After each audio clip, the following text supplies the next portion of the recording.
दिनांक 1 जुलाई 2026 को Khalsa help foundation द्वारा छायादार वृक्ष के पौधे और फलदार वृक्ष के पौधे निःशुल्क वितरित किए गए, जिसका उद्देश्य शांतिप्रिय तरीके से सरकार तक अपनी आवाज पहुंचाना था। दरअसल पिछले कुछ दिनों से देश के हर तरफ चर्चा का माहौल बना हुआ है कि श्री सचखंड हजूर साहिब गुरुद्वारा कमेटी नांदेड़ में सरकार द्वारा चुने गए कुछ सदस्यों पदाधिकारियों का समावेश कराना चाहती है। सन 1956 नांदेड़ तख्त हजूर साहिब एक्ट को खारिज कर महाराष्ट्र सरकार द्वारा एक नया एक्ट लाने का प्रयास किया जा रहा है, जिसके चलते सिख समुदाय में नाराजगी का माहौल बना हुआ है। इसके लिए खालसा हेल्प फाउंडेशन के राष्ट्रीय अध्यक्ष सरदार गुरप्रीत सिंह रमी के मार्गदर्शन में खालसा हेल्प फाउंडेशन के पदाधिकारियों ने चंद्रपुर में भी एक अलग ही अंदाज में अपनी नाराजगी व्यक्त की है।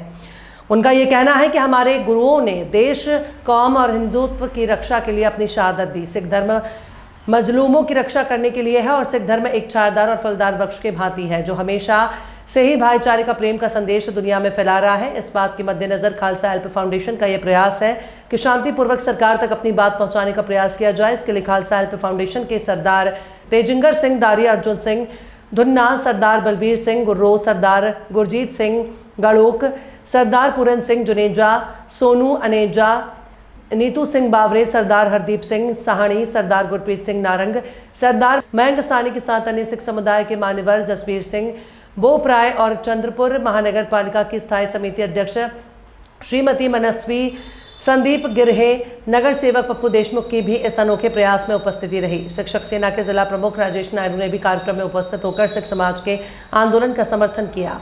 श्री सचखंड हजूर साहिब गुरुद्वारा साहिब में जो सरकार अपना हस्तक्षेप कर रही है, तो मैं आपको बताना चाहता हूं कि सरकार चाहती है कि हमारे कुछ मेंबर्स वहां पे सरकार के मेंबर ले लिए जाए। मैं आपको बताना चाहूंगा, माधव दास जी को अमृत छकाया गया, तब कहा गया था कि ऐसा कौन सा अमृत तुझे गुरु ने पिला दिया, माधव दास जी को बंदा सिंह बहादुर बना दिया। क्या पूरी सरकार अमृत पान करना चाहेगी? आप सब गुरुद्वारा साहिब के अगर आपको सदस्य बनना है, इसके बहुत सारे नियम होते हैं, इसके कायदे होते हैं, इसकी मर्यादा होती है।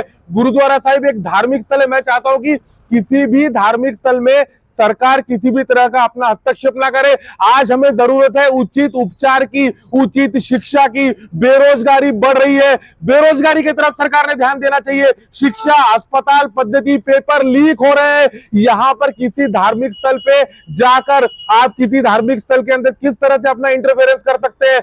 वहां पर हम देखे तो सिख भाइयों ने कितनी शहादत दी है। सिख समाज से अगर सबसे ज्यादा शहादत अगर दी है, सबसे ज्यादा फांसी पे कोई चढ़ा है तो सिख धर्म के लोग चढ़े हैं। गुरुओं ने शहादत दी है। क्या इस दिन के लिए शहादत दी थी कि आप इस तरह से किसी भी धार्मिक स्थल पे अपना इंटरफेरेंस करिए?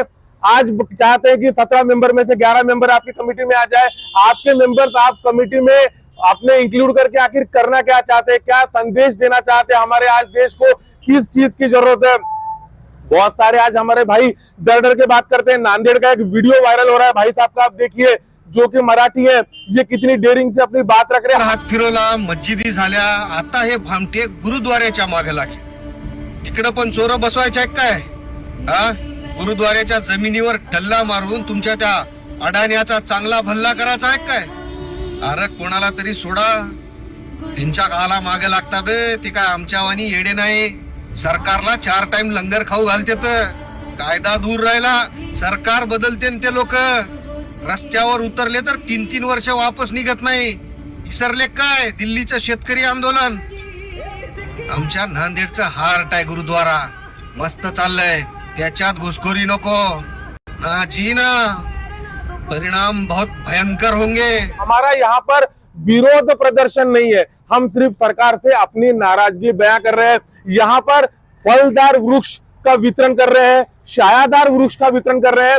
इसका जो संदेश हम ये देना चाहते हैं कि जो सिख कौम है, ये एक फलदार वृक्ष के भांति है, ये एक छायादार वृक्ष के भांति है, जिसने हमारे देश कौम के लिए शहादत दी है। तो आपसे हाथ जोड़ के विनती है कि ऐसा कोई कृत्य ना करे जिससे किसी की धार्मिक आस्था को तकलीफ पहुंचे। मैं आप सभी को बताना चाहता हूं कि खालसा हेल्थ फाउंडेशन के राष्ट्रीय अध्यक्ष श्री गुरप्रीत सिंह रमी जी, इनके आदेश से हमारे जो जिला प्रमुख है तेजेंद्र सिंह दारी जी, और हमारे विदर्भ के जो प्रमुख है बलबीर सिंह गुरमवीर जी, सोनू अनेजा जी, पूरनवीर जी, मयंक साहनी जी, गुरप्रीत नारंग जी, नीतू बावरे जी, साहनी जी, सभी यहाँ पर उपस्थित है। और खालसा हेल्थ फाउंडेशन के तरफ से ये एक छोटा सा प्रयास किया जा रहा है, जहां पे हम सरकार की आंखें खोल सके।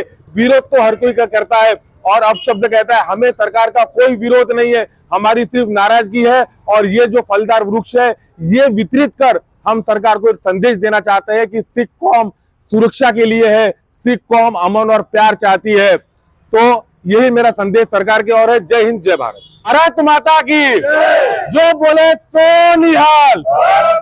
ये एक आस्था का मामला है और इस श्री हुजूर साहब गुरुद्वारा कमेटी नांदेड़ के ऊपर में अभी सरकार अपना कब्जा जमाना चाहती है और इसके लिए सरकार कानून में बदलाव करना चाहती है। हम चाहते हैं कि सरकार को अगर सिख समुदाय और गुरुद्वारा कमेटी से इतना आस्था, गुरुद्वारा से इतना आस्था है तो श्री हुजूर साहब का अपने सरकारी फंड से एक बहुत अच्छा गुरुद्वारा सरकार बनाए, उसके ऊपर अपना कब्जा रखे, मंत्रियों की नियुक्ति करे। हमें कोई सिख समुदाय को या हमारे जैसे लोगों को उसमें कोई तकलीफ नहीं है। केवल सिख समुदाय नहीं, सभी समुदाय जो अलग अलग धर्मों में, विविध धर्मों में अपनी आस्था रखते हैं, सर्वधर्म समभाव को मानते हैं, ऐसे हमारे जैसे सभी लोग सामने आएंगे और इसका जोरदार विरोध करेंगे और हम सरकार को इसके माध्यम से इशारा देते हैं कि सरकार ने अपना ये निर्णय तुरंत वापस लेना चाहिए, अन्यथा इसके परिणाम सरकार को भुगतने पड़ेंगे। वो चाहते हैं कि गवर्नमेंट के नॉमिनेटेड लोग कमेटी में आए, तो इससे दखलंदाजी हो रही है, धार्मिक दखलंदाजी हो रही है। ये जो धार्मिक स्वायत्ता है हमारी, जो भारत देश हमारा धार्मिक स्वतंत्रता के लिए जाना गया है, सिखों की लड़ाई शुरू वहीं से हुई थी जब हिंदुओं की धार्मिक स्वतंत्रता पे अत्याचार होने लगे थे, तभी से सिखों की उत्पत्ति हुई है। विचारधारा ही वो है। तो धार्मिक हस्तक्षेप ये कतई बर्दाश्त के बाहर है, या कहें कि ये एक तरह का अत्याचार है। इससे सरकार ने बचना चाहिए। ये सिखों की बात नहीं है, देश के सभी धर्मों को ये एक खतरा है। हम इसका विरोध करते हैं। महाराष्ट्र सरकार की ओर से 1956 का जो एक्ट है उसमें सरकार अपना हस्तक्षेप कर रही है, ये हमें कभी बर्दाश्त नहीं है, क्योंकि सिख समाज हमेशा ही एक साथ सबको लेके आगे चलता है। खालसा हेल्प भी इससे चल रही है। आज हम लोग यहाँ पे वृक्षारोपण कर रहे हैं, फलदार वृक्षारोपण कर रहे हैं, ताकि हम ये जताना चाहते हैं कि हम नाराज है मगर फिर भी हम आपको छाया देंगे, फल देंगे। कृपया हमारे गुरुद्वारों में आप हस्तक्षेप न करें, यही हम आपसे महाराष्ट्र सरकार से आश्वासन करते हैं और उनको कहते हैं कि इसमें हस्तक्षेप न करें। जो हमारा नंदेड़ साहब गुरुद्वारा गुरु गोविंद सिंह महाराज जी का स्थान है, वहाँ महाराष्ट्र गवर्नमेंट को हाथ जोड़ के बेनती है, वहाँ आप दखलबाजी बिल्कुल मत दो, हम आपके साथ है। वो गुरुद्वारा सबका है, हर समाज का है, खाली सिखों का नहीं है, हर समाज का है। महाराष्ट्र का, गुजरात का, पंजाब का, MP का, पूरे समाज का गुरुद्वारा है। उसमें आप दखलबाजी मत दो, बहुत आपकी मेहरबानी है। ऐसा तकलीफ मत दो सिखों को, सिख आपके साथ है, हमेशा 24 घंटे खड़े है। वाहेगुरु जी खालसा, वाहेगुरु जी की फतेह। बहुत ही दुख की बात है कि अब ये सरकार जिस स्तर पर उतर आई है ये बहुत ही निंदनीय है। नांदेड़ गुरुद्वारा इसने हरदम देश को दिया है, मांगा कभी नहीं है। और आज भी उन्होंने कोई हेल्प नहीं मांगी थी, ना ही सरकार से इसमें दखलंदाजी मांगी थी।